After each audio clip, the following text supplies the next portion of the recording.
Speaker, এই মুহূর্তে সারা দেশের মানুষ অনেক সমস্যায় আছে। তার মধ্যে দুইটি সমস্যায় মানুষ খুবই এফেক্টেড। একটি হলো বিদ্যুৎ। স্পিকার, এই মৌসুমে সারা দেশে গ্রামে গঞ্জে 24 ঘন্টার মধ্যে কোথাও 12 ঘন্টা, কোথাও 8 ঘন্টা, আমার এলাকায় 5 ঘন্টা বিদ্যুৎ থাকে।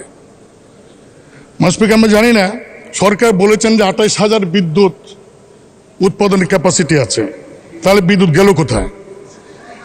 প্লিজ, লোডশেডিং হয় না, চ্যালেঞ্জ করলাম, লোডশেডিং হয় না গ্রামে, এগুলো বলবেন কেন? লোডশেডিং হয় না।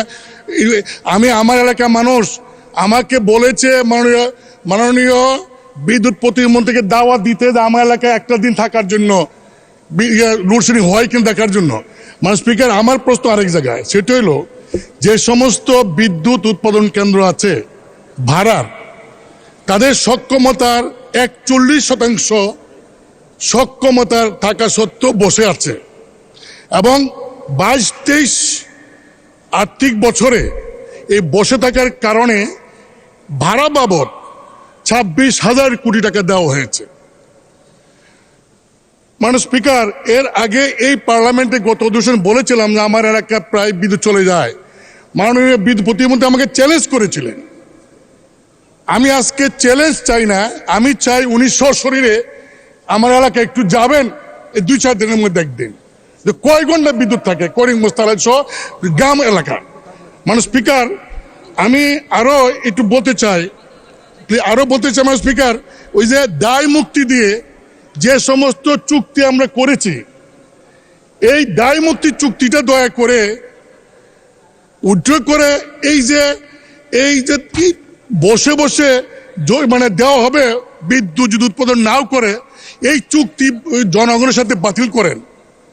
বাতিল করে বিদ্যুৎ দিলে, যেমন আমাদেরকে বিদ্যুৎ দিলে আমরা বিল দেই, ঠিক ওই সমস্ত কোম্পানিকে বিদ্যুৎ দিলে তাহলে বিল দিবেন। বসিয়ে রেখে এইভাবে 1 বছরে 26,000 কোটি দিয়ে দিবেন, এটা আমার মত। তারপরে আবার লোডশেডিং থাকবেই। কি যে একটা অসহনীয় অবস্থা এই দেশের। ঢাকার শহর থেকে আপনারা কেউ বুঝবেন না, যারা মানুষ সদস্য সরকারি দলের, তারা হয়তো বলতে পারেন না গ্রামে গঞ্জের কি অবস্থাটা। এই অবস্থাটা যারা গ্রামে গঞ্জে এমপি সাহেবরা আছেন যান, তারা জানেন।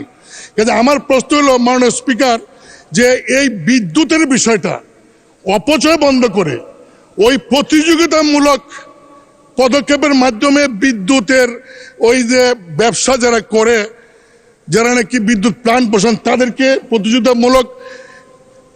প্রতিযোগিতার মাধ্যমে প্লান্টে বসানোর ব্যবস্থা করেন, অপচয় বন্ধ করেন।